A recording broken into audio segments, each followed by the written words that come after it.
Bismillahirrahmanirrahim. Assalamualaikum warahmatullahi wabarakatuh. Selamat malam teman-teman, selamat malam Bu Yulianti. Kami dari kelompok 1 malam ini, izinkan kami malam ini untuk mempresentasikan mengenai model-model dalam komunikasi massa. Next.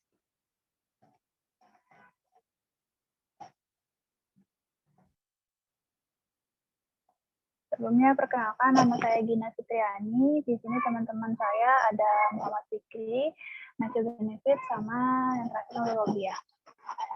Saya akan menjelaskan mengenai model Shannon and Weaver. Salah satu model awal komunikasi adalah model Shannon and Weaver yang dikemukakan oleh Claude Shannon and Warren dalam bukunya Mathematical Theory Communication. Model ini sering disebut model matematis atau model teori informasi karena mempunyai pengaruh paling kuat atas dari model komunikasi lainnya. Model Shannon and Weaver ini menekankan pada penyampaian pesan berdasarkan tingkat kecermatan. Diawali dengan pemancar atau transmitter yang mengubah pesan menjadi suatu sinyal. Kemudian sinyal tersebut disalurkan atau diberikan kepada penerima atau receiver dalam bentuk percakapan, yakni melakukan operasi yang sebaliknya dilakukan transmitter dengan merekonstruksikan pesan dari sinyal. Sasaran atau destination adalah otak yang menjadi tujuan pesan tersebut. Next. Lalu selanjutnya model ini membahas tentang masalah dalam mengirim pesan berdasarkan tingkat kecermatannya.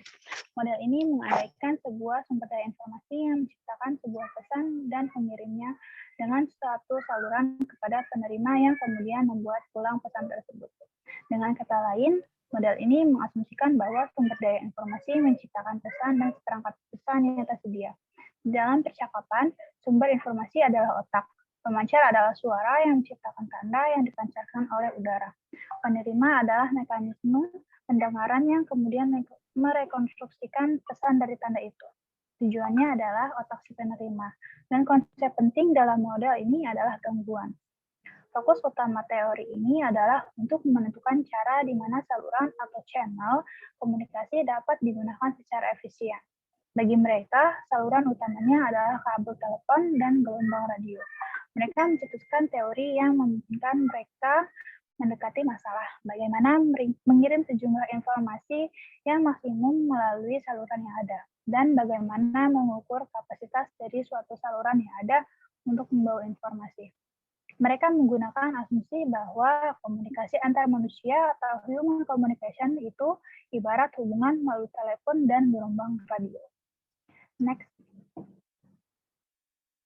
Lalu selanjutnya di sini ada alur komunikasi Shannon and Weaver, yang mana dari information source atau sender kepada transmitter encoder, lalu ada channel yang terdapat noise, bisa jadi terdapat noise atau gangguan, lalu selanjutnya kepada decoder, dan yang terakhir kepada receiver atau penerima.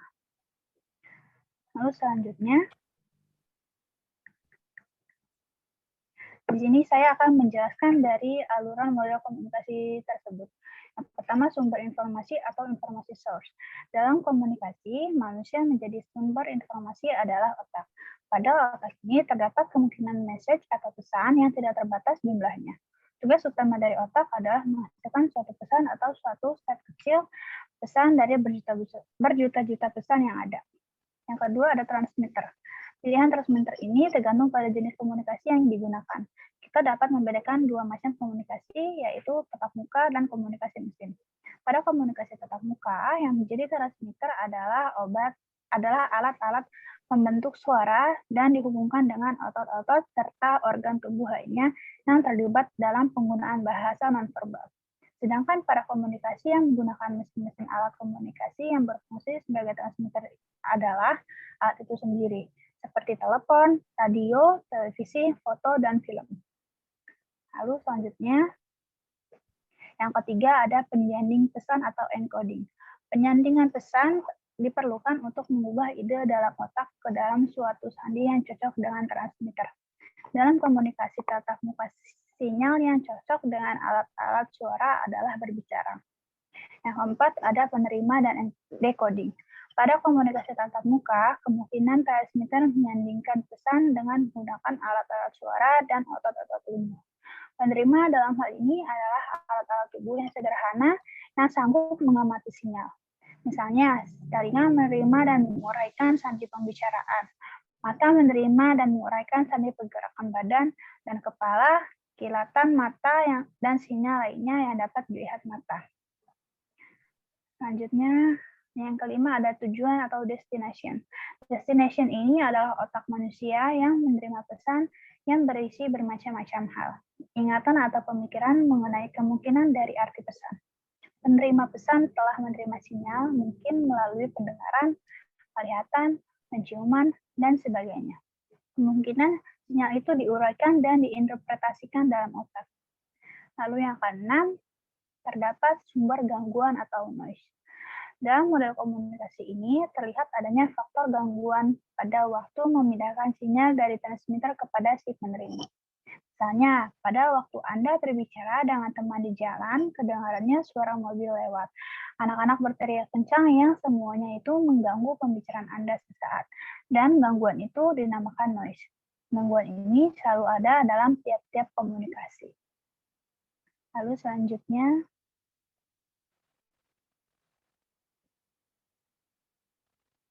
melalui model komunikasi ini ada beberapa macam kelebihan atau kekurangan yang bisa kita dapatkan, antara lain kelebihannya pertama menitik beratkan perhatiannya langsung kepada saluran yang menghubungkan pengirim atau sender dan penerima atau receiver, atau dengan kata lain komunikator dan komunikan. Kelebihan yang kedua membedakan source dengan transmitter dan antara receiver dengan destination. Dengan kata lain, dua fungsi dipenuhi pada sisi pengiriman atau transmitting dan pada sisi penerimaan atau receiving dari proses. Lalu kelebihan yang ketiga ada digunakan dalam menggunakan konteks-konteks komunikasi, yaitu komunikasi antar pribadi, komunikasi publik, dan komunikasi massa. Lalu ada kekurangan model komunikasi Shannon and Weaver dibagi menjadi tiga. Yang pertama ada komunikasi dipandang sebagai fenomena yang statis. Yang kedua, komunikasi bersifat satu arah dengan tidak memiliki konsep feedback. Lalu yang ketiga, tidak ada konsep umpan balik atau transaksi yang terjadi dalam penyediaan dan penyajian balik dalam model tersebut. Selanjutnya ada contoh dan sumber kasus. Dalam sumber kasus ini terdapat dua orang sedang berkomunikasi melalui telepon genggam. Si A mencari si B dengan cara menelpon rekan kerjanya si C. Si A mencari si C dengan cara menelpon si B. Dalam kasus ini terdapat gangguan, contohnya seperti suara telepon yang terlalu berisik sehingga terdapat noise pada saat menelpon yang menjadikan komunikasi tersebut tidak stabil atau komunikasi tersebut tidak berjalan dengan lancar. Di sini juga saya menyertakan sumber dari kasus tersebut. Lalu selanjutnya, dalam kasus tersebut bisa saja terdapat gangguan atau noise pada saat komunikasi sedang berlangsung. Salah satu faktor penghambat terjadinya komunikasi dengan lancar, contohnya sinyal yang buruk, suara bising pada saat menelpon, sehingga komunikasi tidak terlalu berjalan dengan lancar. Gangguan yang terdapat pada konsep ini dibagi menjadi dua, yaitu yang pertama gangguan psikologis dan gangguan fisik. Contoh gangguan psikologis yaitu melamun, mengantuk, dan lain-lain. Gangguan yang merasuki pikiran dan perasaan yang mengganggu penerima pesan yang akurat. Lalu contoh dari gangguan fisik yaitu tunanetra dan tunarungu. Artinya gangguan yang secara langsung menyerang fisik seseorang. Lalu selanjutnya, dalam model komunikasi Defleur akan saya alihkan kepada rekan saya. Model komunikasi Defleur. Model komunikasi Defleur atau dikenal juga dengan model sistem komunikasi massa adalah sebuah model komunikasi massa yang dirumuskan oleh Melvin Defleur pada tahun 1966. Model komunikasi Defleur merupakan pengembangan dari model komunikasi Shannon dan Weaver dengan menyelipkan perangkat media massa dalam modelnya. Model komunikasi Shannon dan Weaver adalah model komunikasi yang menggambarkan. Shannon dan Weaver juga menjelaskan peran salah satu unsur komunikasi, yaitu noise atau gangguan dalam proses komunikasi. Model komunikasi yang dibuat oleh Melvin Doepler pada dasarnya merupakan pengembangan dari model komunikasi yang dibuat oleh Shannon dan Weaver. Model Doepler ini cocok untuk menggambarkan proses komunikasi melalui media massa. Di dalamnya tercakup dalam 8 komponen proses komunikasi massa, yaitu noise, transmitter, channel, receiver, destination, mass medium atau sarana medium massa, dan feedback device atau sarana penyampaian umpan balik. Bisa dilihat proses ini berlangsung secara feedback atau timbal balik dalam praktek komunikasi. Next.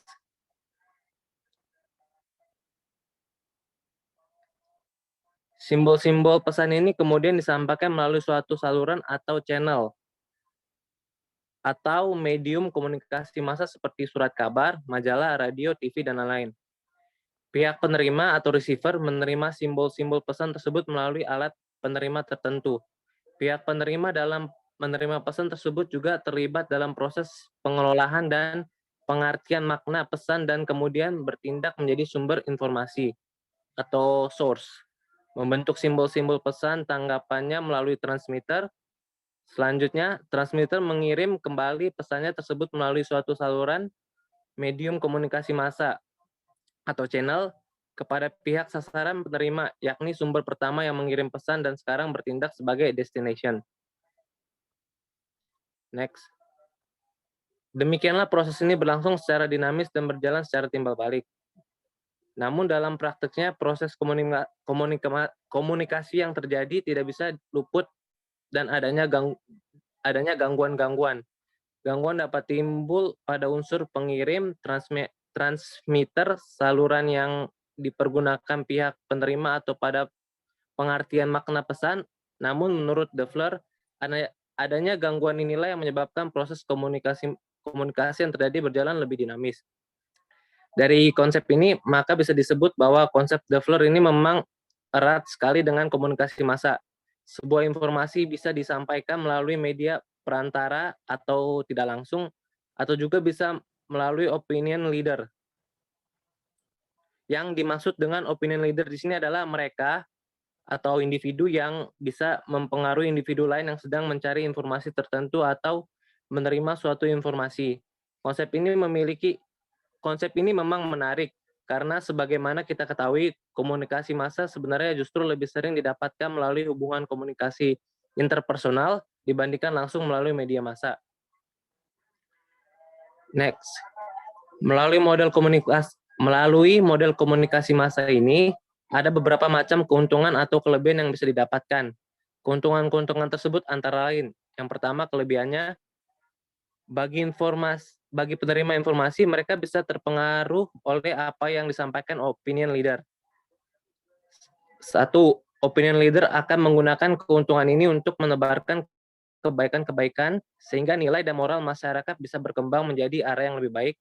Yang kedua, model komunikasi Doepler juga bisa mengubah mindset masyarakat yang sebelumnya berupa keyakinan tertentu tanpa alasan yang jelas, menjadi sebuah cakupan keyakinan yang berdasarkan pada fakta. Ini tentu saja menjadi sebuah keunggulan tersendiri dari fungsi komunikasi tersebut. Untuk yang ketiga, model komunikasi ini juga sangat efektif digunakan terutama ketika akan mengubah suatu persepsi atau citra seseorang. Next. Kekurangannya. Meski keuntungan tersebut memang terdengar menarik, namun model komunikasi ini juga ada sisi kerugiannya. Beberapa kerugian atau kekurangan dari model komunikasi menurut Doepler di antara lain, yang pertama, individu penerima pesan menjadi kesulitan dengan pilihannya sendiri. Yang kedua, Seorang individu bisa menjadi cenderung mengalami kebingungan karena tidak yakin terhadap persepsinya. Yang ketiga, individu bisa saja kehilangan cara dalam menggunakan fungsi komunikasi ekspresif yang dimilikinya. Beberapa kekurangan tersebut disebabkan karena opinion leader yang memberikan informasi atau pemahaman baru kepada individu tersebut. Dengan adanya hal tersebut, maka seorang individu bisa terdoktrin oleh keyakinan yang baru. Ya, ini adalah contoh kasus dari model komunikasi Deffler. Seperti model wisata sedang menjelaskan destinasi wisata kepada pengunjung. Next. Dalam kasus tersebut, para pemandu wisata atau kerap disebut tour guide merupakan profesi di bidang pariwisata.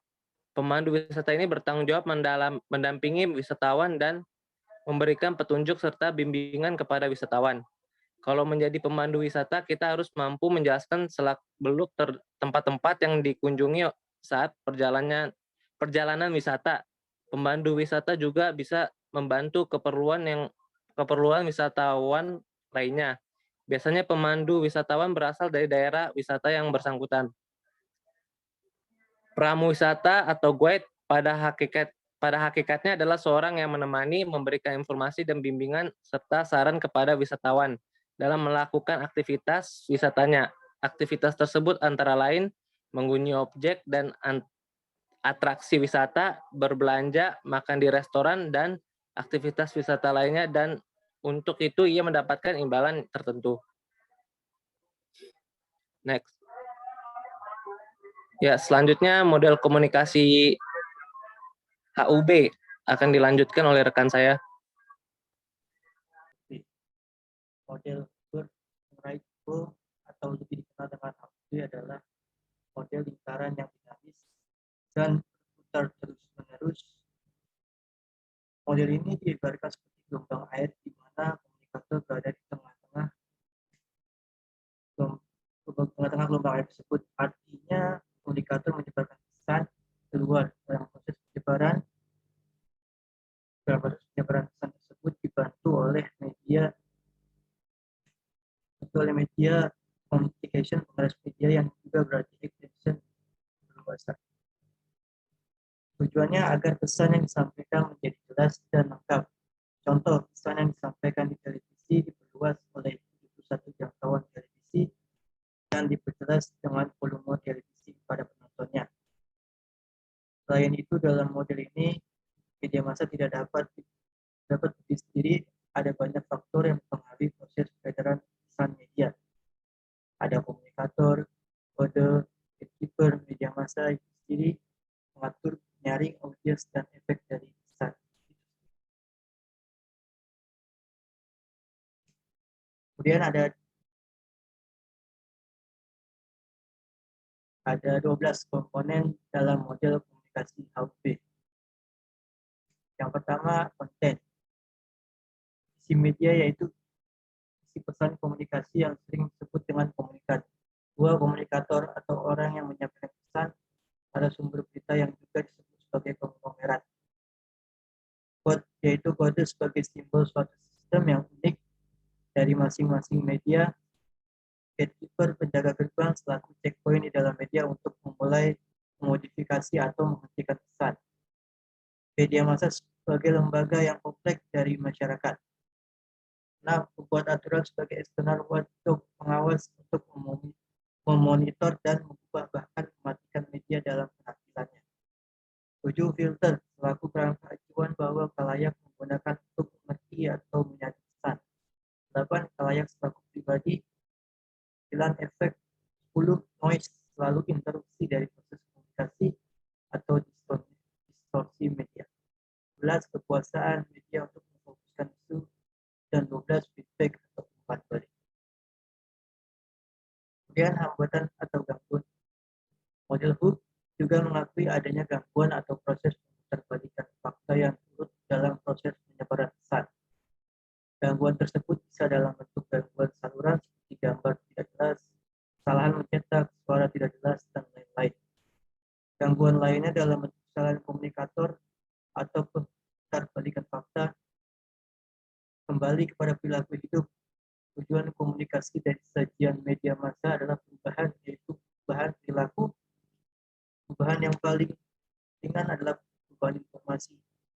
Misalnya, sebelumnya Amir belum tahu apa-apa, setelah ada sajian media massa ini mendapatkan informasi, atau bisa saja Amir punya informasi A, setelah diterpa media massa, informasi menjadi A plus 1. Kemudian bisa menjadi perubahan pendapat. Perubahan pendapat bisa terjadi setelah Amir memperoleh perubahan informasi. Setelah memperoleh informasi baru maka Amir berubah pendapat. Yang tadinya Amir mengagumi toko X lalu pindah ke toko XY. Selanjutnya perubahan sikap sebelumnya karena Amir pada kagum pada toko X dimanapun ramah pada X. Setelah terjadi perubahan informasi dan pendapat, keramahannya berpindah pada XY.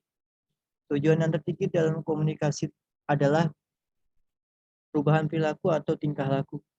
Setelah terjadi perubahan informasi, pendapat dan sikap yang tadi misalnya Amir akan masuk partai pimpinan X, dan kemudian masuk partai yang dipimpin XY. Nah, berikut adalah alur model komunikasi Malez. Bisa dilihat di sini prosesnya kayak ada komunikan pada di tengah dan menyebar luas. Kemudian jika kita perhatikan gambar di atas hampir menyerupai gelombang ketika kita melemparkan batu ke kolam. Komunikator berada di tengah-tengah pusaran air. Artinya, komunikator menyebarkan pesan keluar. Di dalam proses penyebaran ide dan gagasan, komunikator dibantu oleh media amplification, pengerasan media. Samping itu, media massa sebagai alat saluran komunikasi massa tidak bisa berdiri sendiri. Ada banyak faktor yang ikut mempengaruhi proses peredaran pesan-pesannya. Jika diperinci, ada komunikator, kode, penapis informasi, media massa itu sendiri, mengatur, penyaring, komunikan, dan efek. Semua elemen ini ikut membentuk pesan apa yang akan disiarkan atau diedarkan oleh komunikasi massa. Nah, berikut sini ada contoh kasus dari model hub. Bisa dilihat sini antara Amin Rais dengan tokoh-tokoh penting. Kita analogikan pada topik yang saat ini, di mana pengakuan Amin Rais yang telah menerima sejumlah uang berjumlah ratusan juta rupiah dari Departemen Kelautan dan Perikanan untuk kampanye pemilihan presiden. Pernyataan Amin Rais dengan gaya bahasa dan cara mengukakannya yang khas telah disebarluaskan oleh media massa. Setelah melalui seleksi oleh gatekeeper menjadi sebuah berita dan diterima oleh khalayak dengan filternya masing-masing yang disebarluaskan kembali melalui media massa. Dengan artian bahwa apa yang komunikan tangkap akan difilter yang disebarkan kembali ke media. Hal itulah yang menyebutkan salah memberikan informasi atau pemutarbalikan fakta yang ada. Oke, untuk model berikutnya saya serahkan kepada rekan saya. Model komunikasi Malecki. Model komunikasi Malecki adalah model proses komunikasi massa yang menekankan pada 4 komponen utama, yaitu komunikator, message, medium, and receiver. Dalam model ini, halayak dapat melakukan pencarian informasi disebabkan oleh kebutuhan rasa, ingin tahu, atau need cognition, dan gaya institusi seseorang, atau personal cognition style. Menurut Malecki, halayak tidak dipengaruhi oleh media massa dalam keadaan kosong. Pesan merupakan bagian dari kehidupan sehari-hari halayak. Pesan itu disaring berdasarkan keyakinan, sikap, nilai-nilai, dan lingkungan sosialnya. Next. Berikut adalah contoh dari alur model komunikasi Malecki. Next. Dari gambar tersebut, Malecki memperlihatkan secara menyeluruh mengenai komunikasi massa sebagai sebuah proses yang secara psikologis dan sosiologis dengan kompleks sifatnya.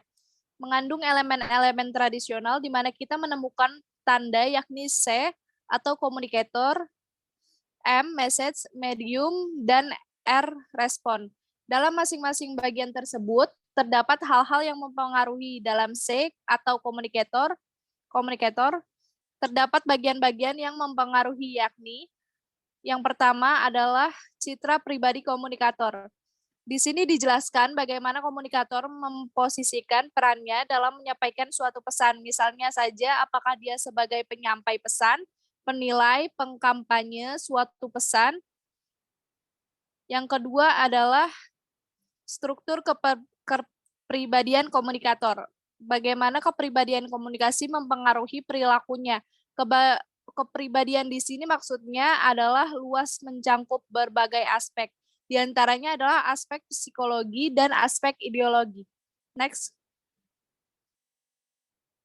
Yang ketiga adalah kerjasama komunikator dalam tim. Seseorang yang bekerja dalam tim, maka ia harus menempatkan diri atau beradaptasi dengan kelompoknya, di mana si komunikator harus menanggalkan ego pribadinya karena mungkin tidak sesuai dengan norma timnya.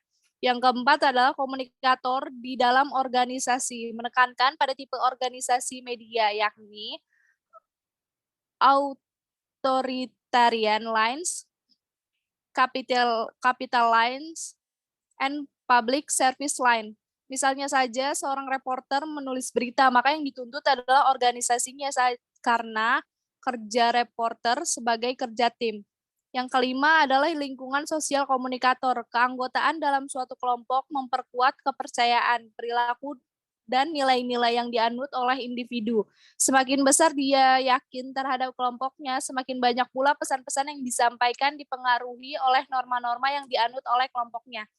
Next. Yang keenam ada pressure and constraint caused by the public character of the media content. Tekanan dan paksaan mengenai isi media yang disebabkan oleh karakter publik. Komunikator harus mempertimbangkan pandangan, pendapat, norma-norma, dan nilai-nilai yang sedang berkembang di masyarakat. Pada saat itu, komunikator dipengaruhi oleh apa yang diharapkan oleh publik terhadap pesan yang disampaikan. Publik di sini bukan hanya pendengar, tapi semua pihak yang berkaitan. Dalam M atau message, dipengaruhi oleh selection and structure of content atau seleksi dan susunan pesan. Hal-hal yang dijelaskan di atas tadi akan mempengaruhi bagaimana komunikator memilih dan menyusun isi dari pesan yang akan disampaikan. Next. Dalam model Malecki, kita dapat melihat pengaruh receiver terhadap media, yakni selection from media content atau seleksi dari susunan media. Ada 3 hal penting dalam pemilihan atau penerimaan pesan, yakni yang pertama adalah selective attention. Kita lebih memilih pesan yang kita setujui atau kita inginkan. Yang kedua adalah selection interpretation. Kita hanya akan menginterpretasi pesan sesuai dengan kemampuan komunikasi, perilaku, dan posisi sosial budaya serta level pengetahuan kita. Yang ketiga adalah selective retention, di mana receiver cenderung tidak lagi memberikan perhatian pada pesan yang sudah diketahui atau sudah pernah didengar atau dibaca dan cenderung melupakan pesan yang tidak dianggap penting oleh receiver. Posisi receiver di sini memiliki beberapa hal, yakni bagaimana receiver memandang komunikator, apakah kredibel dan bisa dipercaya, bagaimana komunikator memandang receiver, apakah halayak itu intelektual atau berpendidikan rendah, sehingga dalam hal ini, baik komunikator maupun receiver mampu saling berhubungan tetapi tidak bisa saling mengontrol. Next. Yang selanjutnya adalah contoh dari sumber kasus, yaitu seorang reporter yang sedang